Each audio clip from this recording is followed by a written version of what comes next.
In the vast darkness of space, humanity had always wondered if we were alone. That question was answered on a quiet Tuesday morning when every screen on Earth flickered to life simultaneously. The message was brief, but its implications would forever change our understanding of our place in the cosmos.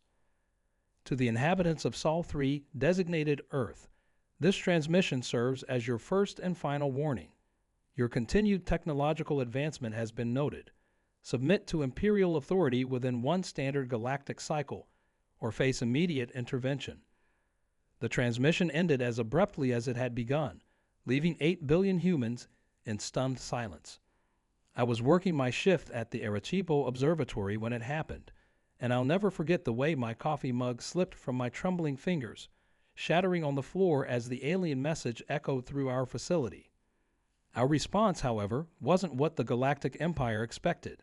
Instead of panic or submission, humanity's first unified message to the stars was surprisingly straightforward: no. That single word, broadcast in every known frequency, in every human language, became the spark that would ignite an interstellar diplomatic crisis. As the chief communications officer at the International Space Defense Coalition, I watched as our simple defiance sent ripples through the galaxy.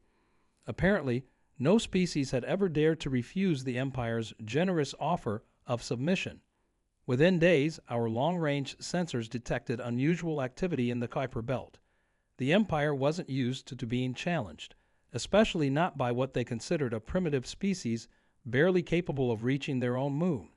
But they had severely underestimated human resilience and our capacity for rapid advancement when faced with a common threat. What the Empire didn't know was that we had been preparing for this moment for decades. Hidden beneath the ice of Europa, humanity's greatest secret was about to be revealed. Project Prometheus, a fleet of ships built using reversed engineered technology from a crashed alien vessel in the Atacama Desert 30 years ago. The next transmission we received was different. The Empire's diplomatic liaison appeared visibly agitated, their multifaceted eyes reflecting concern. Your response is unprecedented. The Empire's authority has remained unchallenged for 50,000 years. Reconsider your position. Our answer came in the form of a live broadcast from Europa, as massive hangar doors carved into the ice slowly opened, revealing sleek ships that merged human ingenuity with alien technology. The sight of our fleet emerging from Jupiter's moon was streamed across every network on Earth, a clear message to both our people and our would-be conquerors. But what truly shook the Empire wasn't our fleet. It was the data package we transmitted along with the broadcast. Decades of research into their crashed ship had given us insights into not just their technology, but their society.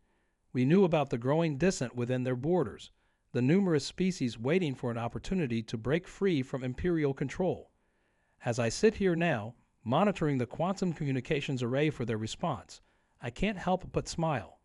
Our refusal to submit has become a beacon of hope for others across the galaxy. The Empire's grip on power was built on the assumption that younger civilizations would always choose submission over conflict.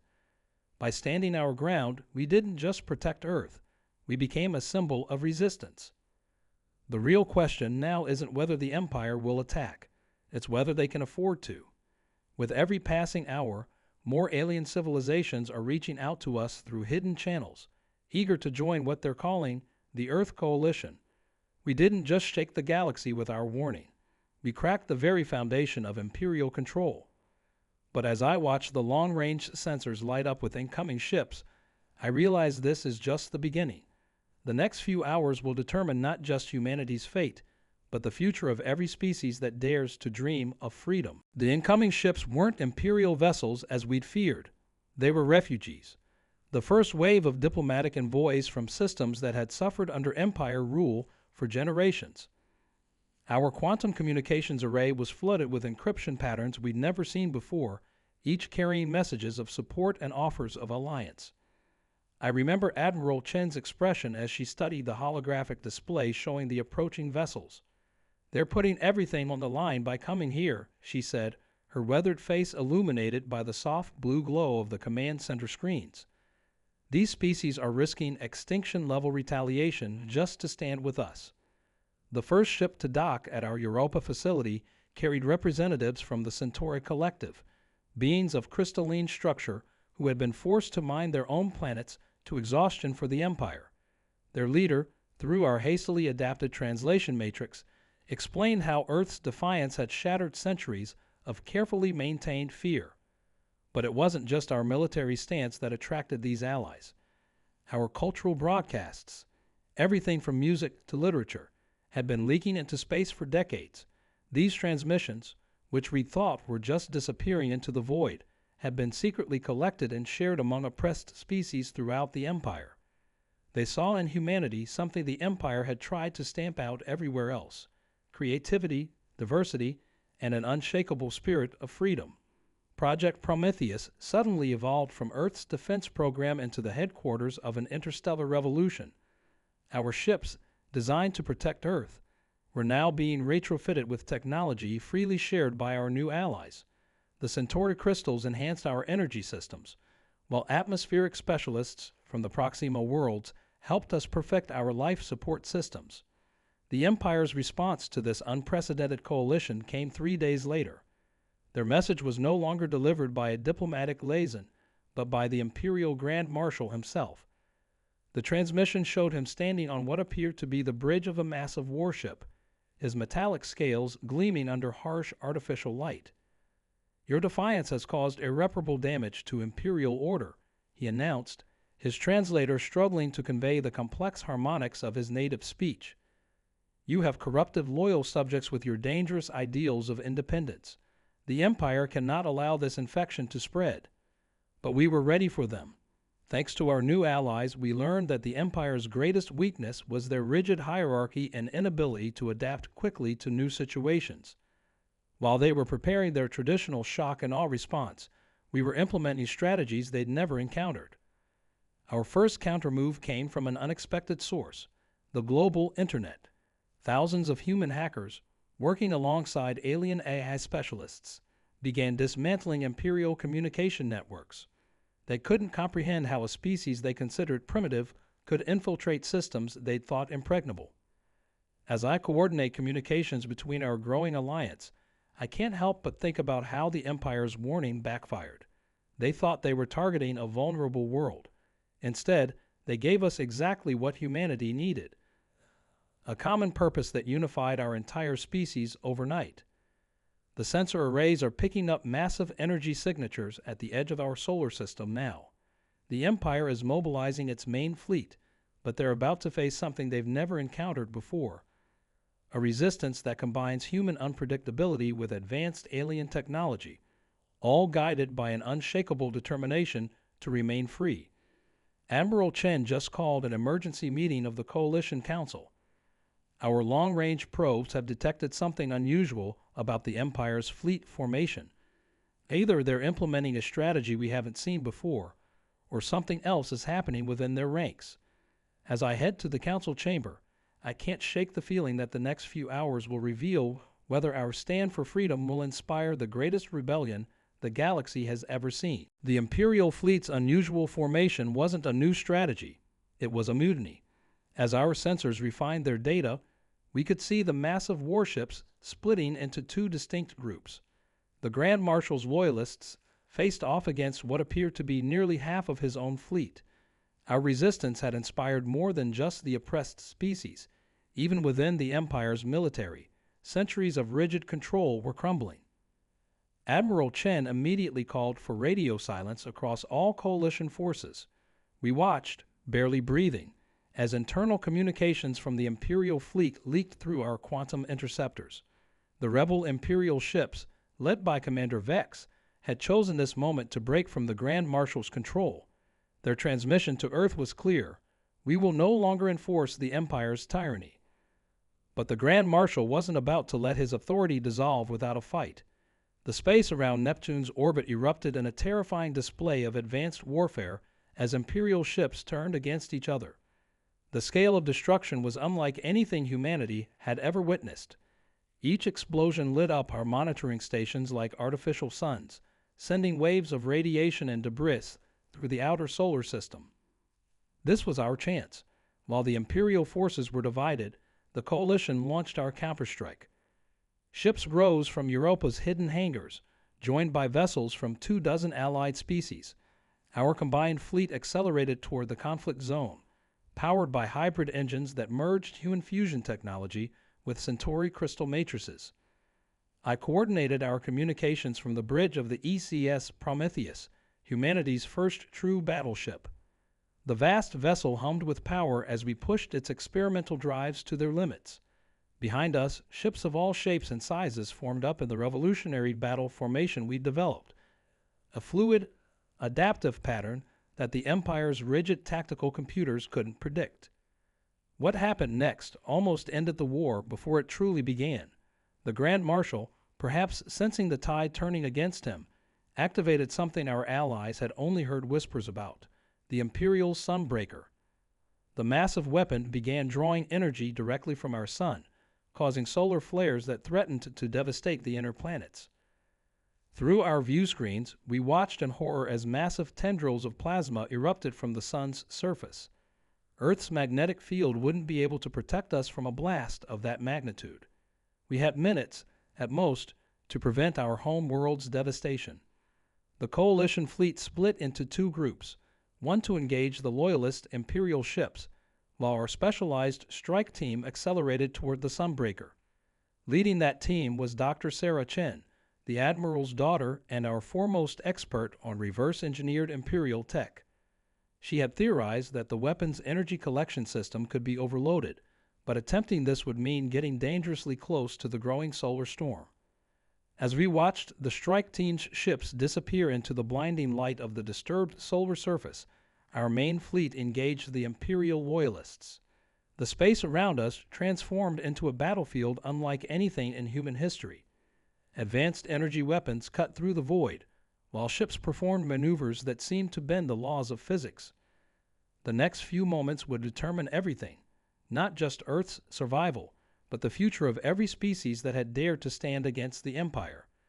As I monitored the quantum communication channels, watching both battles unfold simultaneously, I realized we're witnessing the culmination of humanity's greatest gamble. Either we're about to liberate the galaxy, or we're about to learn exactly why the Empire has remained in power for 50,000 years. The Sunbreaker's energy readings are approaching critical levels. Dr. Chen's strike team has gone silent, and through it all, the Grand Marshal's laughter echoes through our communication channels, daring us to stop what he set in motion. The Grand Marshal's laughter cut off abruptly as a new signal pierced through our communication channels. It wasn't coming from Dr. Chen's strike team or from any of our coalition forces. The source was deeper in space beyond Neptune's orbit, and it carried a signature that made our most seasoned communications officers stare in disbelief. "This is the forgotten fleet of the ancient defense protocol," a voice announced in a language so old that even the Empire's translators took moments to decode it. "We have awakened." The message repeated across all frequencies in all known galactic languages, including Perfect Earth Standard. Through our long-range sensors, we watched as massive ships, easily dwarfing even the largest Imperial vessels, emerged from what appeared to be dimensional pockets within the Kuiper Belt. They had been waiting there, hidden in suspended animation, for precisely this moment, when a species would finally challenge the Empire's dominion. On our bridge screens, Admiral Chen's face showed recognition. 30 years ago, when we discovered that crashed ship in the Atacama Desert, we had also found records speaking of the ancient defense protocol, a failsafe created by the galaxy's first spacefaring civilizations.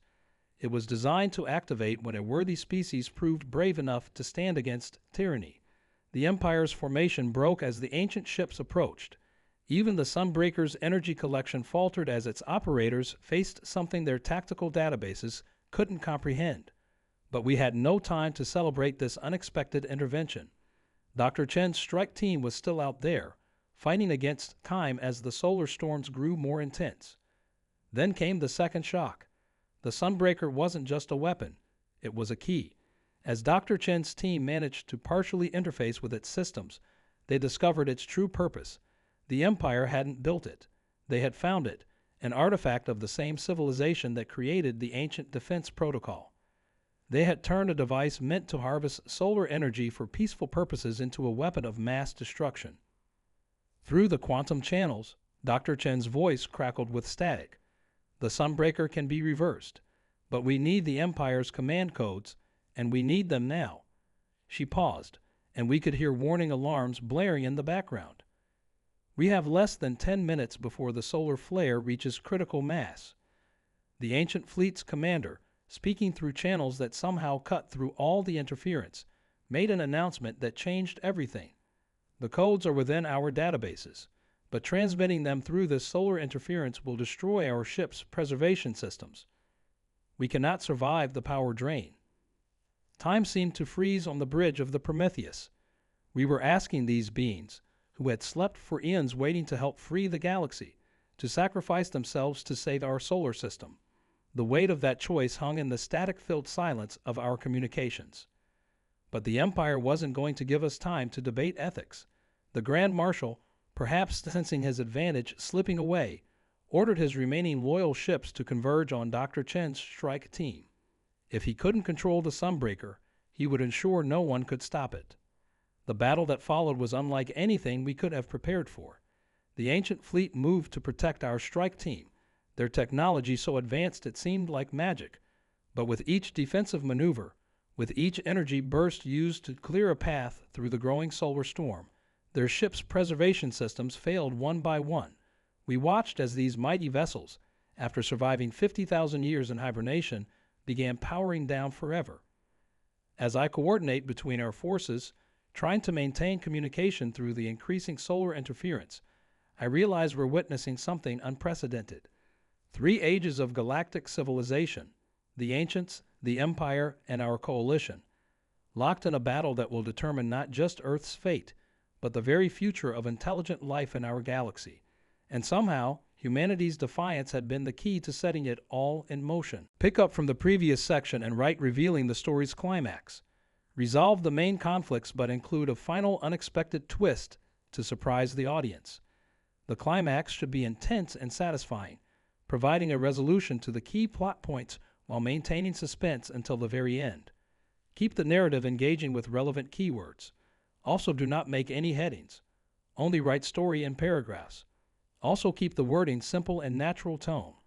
Also make the script human-centric and don't give feel of AI generated. Also don't create violated content which can affect YouTube policy. 6 months have passed since the day we discovered what truly lurks within our sun. The Joint Defense Station, now named Unity Point, serves as both a watchtower and a symbol of our unprecedented alliance.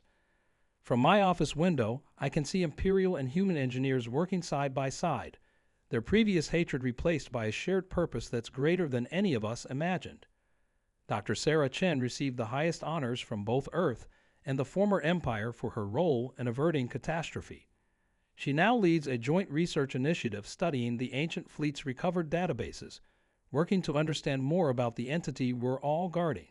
The Grand Marshal, in an unexpected turn, became one of her strongest allies, sharing generations of classified Imperial knowledge about our solar prison's true nature.